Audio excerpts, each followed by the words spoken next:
Hello YouTube! A lot's happened in the world of Precure since the last time I discussed it, so I thought I would get on and just round it all up.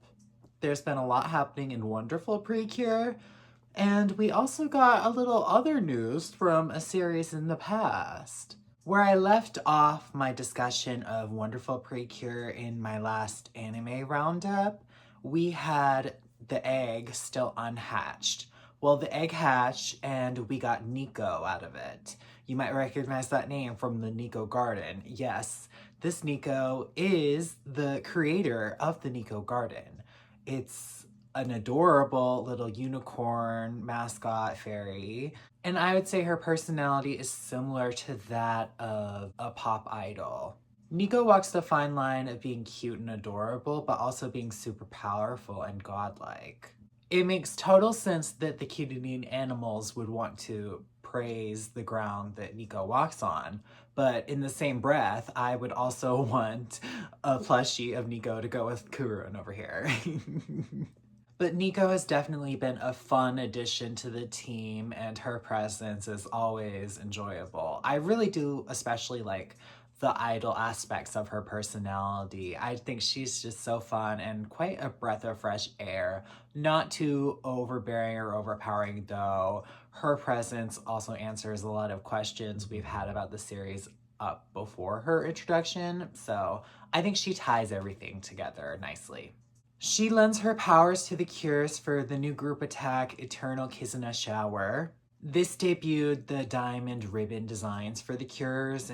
They definitely pop on the screen. None of them stick out as being too terrible or anything. The biggest focus we had of Nico so far was revealing the origin of the Mirror Stone. It's actually called the Nico Diamond, and it was put there to help the animals and the humans communicate. But when the humans were starting to use it for evil purposes or just for greed, that is how we got the origin of this series' villains, who have also gotten quite an upgrade in screen time since I was last on here discussing. The main villain is Gao. He was the last wolf left from the humans, causing the wolves to go extinct. He is on a revenge tour seeking out the destruction of the human world as revenge for the humans destroying his wolf pack, and he has enlisted Zakuro and Torame to do that dirty work for him. This origin for the villains is very sympathetic because it's unfair what the humans did to the wolves, but in the same breath it is also very hypocritical because by seeking out your revenge, you are harming the innocent animals. You're doing what the humans did onto you as your form of revenge. It's just not fair. Speaking of, Zakuro and Torame were revived by Gao to be his minions, his sidekicks. They're basically the weekly villains who show up and do the fights every episode. Like, we get these every season. I'm glad we finally got them this season. They were a much needed addition, and they make the fight scenes in each episode pop more. The season started with animals from the Nico Garden getting corrupted. But now, since we've gotten the villains in the mix, Zakuro has been going around transforming the earth animals and making them fight against the Cures. This is definitely a level up in terms of stakes because the Nico Garden animals would just go back to the Nico Garden to heal. But now we get the animals from Earth. They're more involved in the story. We've seen them have their play in the episodes before they get corrupted. And it's like, oh, if they get like seriously injured here, they won't be able to go back to the Nico Garden to heal. So that's definitely a nice way to change up the status quo and make things intensify as the season goes on. I could see them doing a mix of the Nico Garden animals and the Earth animals. That would still work, but just to change it up, it's been a nice change. Zakuro and Torame, they hate each other, but they love Gao and they worship the ground that he walks on. So that's a fun dynamic too. We've seen it before, but it's nice to have it. It really is. I can't state enough how refreshing it is to finally have villains on this show. They were needed. I also have to say their designs are fantastic, especially Sakura. Her design is very striking and I love the red. Overall, I'm just glad we have the villains. They've added a lot of stakes to the season and I wish we got them sooner. I wish we had these villains from the beginning. I think the season could have used it. That sums up all the new characters in Wonderful Precure. It's time to discuss all our good old reliable cures. We still got the 4 cures, and I still got my favorites of the bunch. I'll start with Yuki, aka Kiryami, the cat of the group. She's still the standout of the show, her and Mayu. They've totally stolen the show since their debuts, and the other pair doesn't really stand a chance, honestly. It's kind of sad. But I am enjoying Yuki so much. Yuki's dynamic with Mayu continues to strengthen as we see her get more comfortable within the wider cast of characters. We got to see Yuki be supportive of Mayu as she was seeking reconciliation with Yuma, her old friend, instead of going to her usual overprotective ways. So we've gotten to really see that growth from Yuki as she's gone through her character development this season. Despite Yuki getting in better with the cast of characters, she still maintained her independence, which is a key personality trait of cats, so I'm glad we've kept that intact. Yuki also did have some funny moments in that whole Kirsta old friend episode that was the Mayu focus episode. It was cool to see her get treated like an insta-famous cat.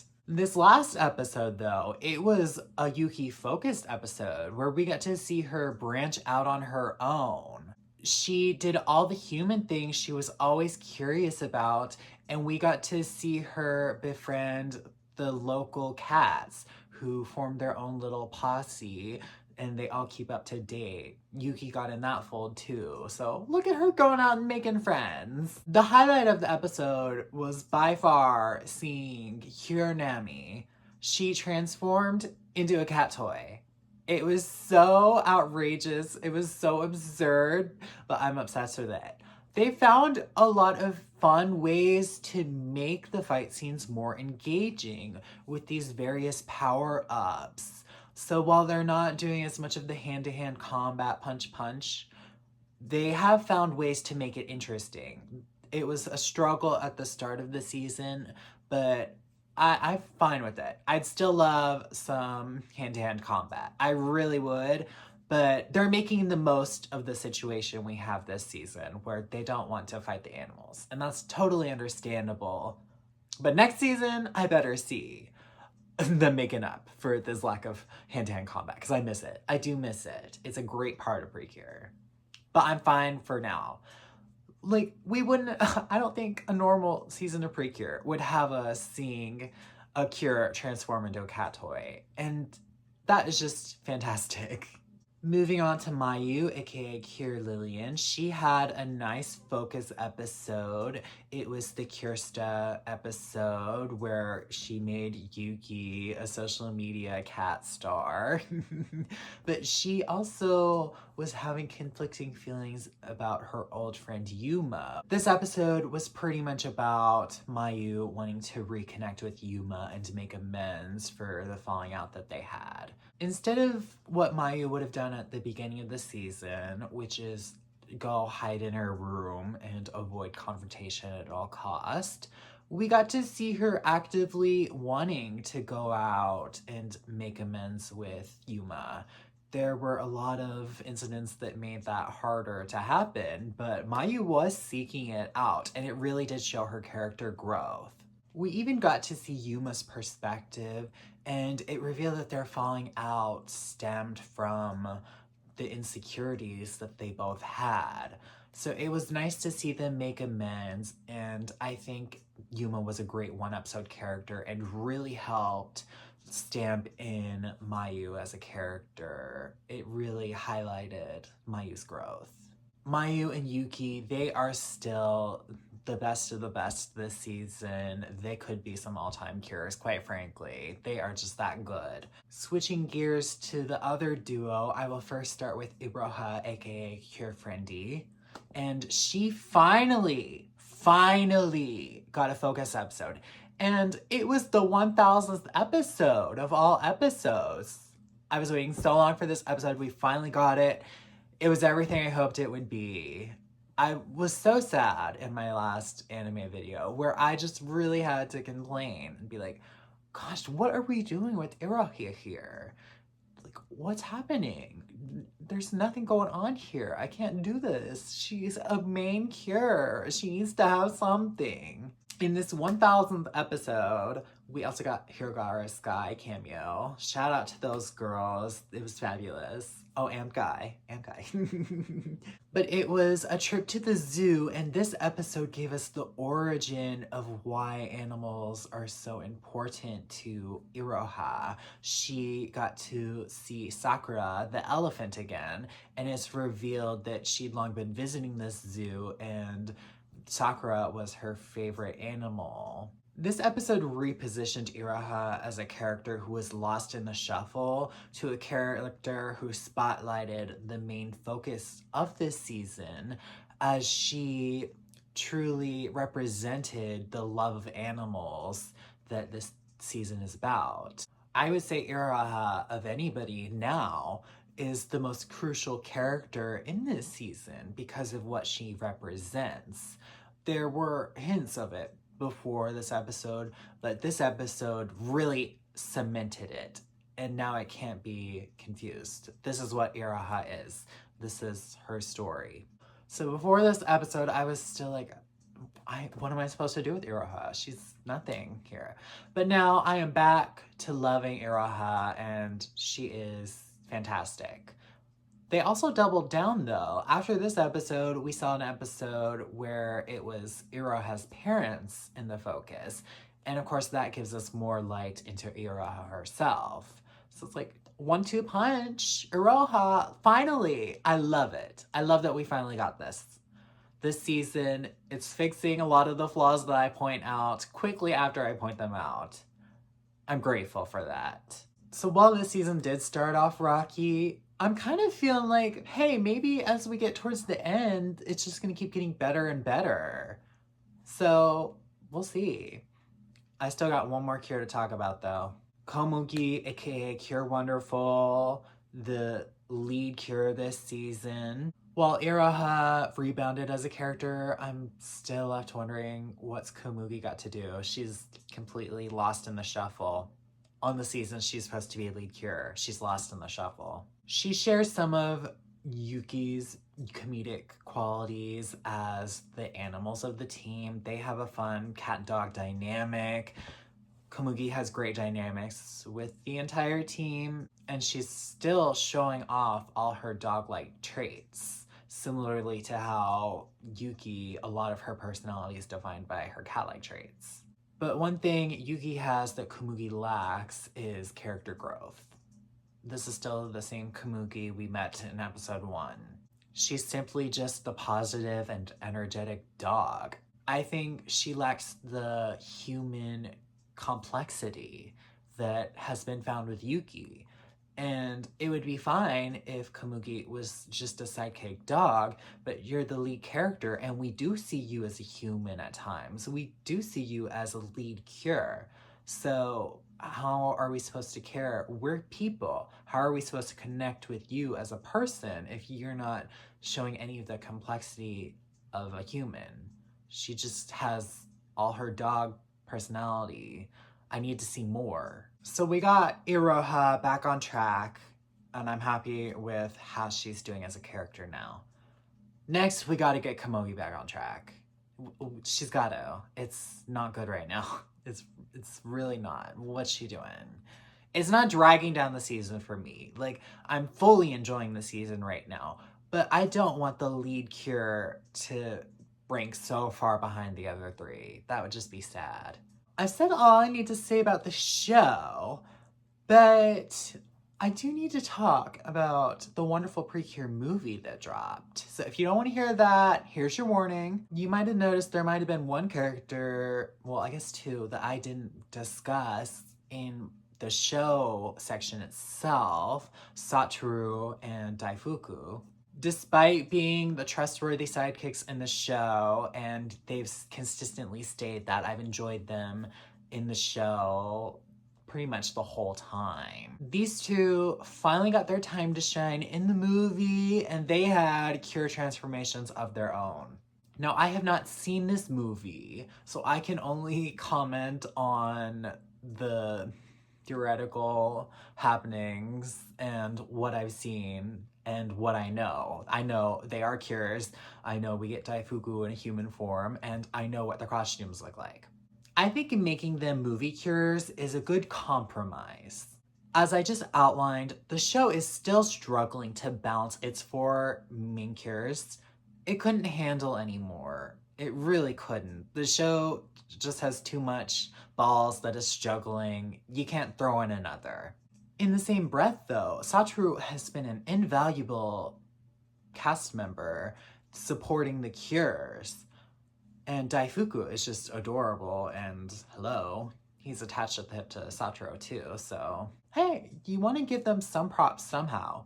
What better way than to take the movie and give them a bit of time to shine there? Showing them some extra love, giving them their own little focus. They wouldn't be the leads of the movie, but they get to be on the same sort of page, get the same respect as the cures, at least in the movie. That's just a one-off. It won't factor into the show too much, so it won't take away time to dedicate to the main four cures, which they definitely need. They need to give Komugi her time instead of giving it out to new cures. But I think this is a great way to give the fans what they want.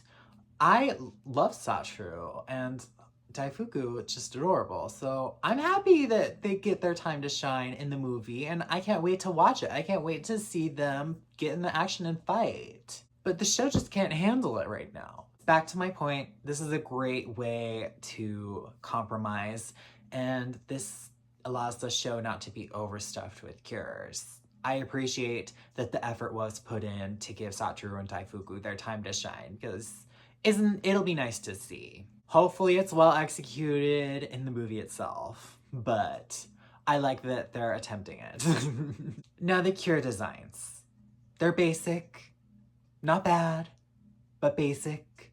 Maybe I'll be more sold on them seeing them in action. But seeing them as cures, we also do get to see Daifuku as a human, because it's not just a bunny cure. So I'll be very interested to see how a Satoru-Daifuku dynamic plays out with Daifuku as a human. What do they got to say to each other? I'm very curious. But I'm excited. I can't wait to see that movie whenever I'm able to watch it. And I'll probably update when I am able to watch it, of course. Now, that's all for the World of Wonderful Precure. But there's still more going on in the world of Precure. There is a Doki Doki sequel manga, and we got some big news. We got some exciting news out of that. Regina. Fan favorite Regina, my favorite character from Doki Doki Precure. She was very disrespected. We thought she was going to be the mid-season cure, but they snatched it away from her at the last second. Well, this sequel novel, they are finally making Regina a cure. I can't. Like, let's just take a minute. Yes, Regina getting what she deserves.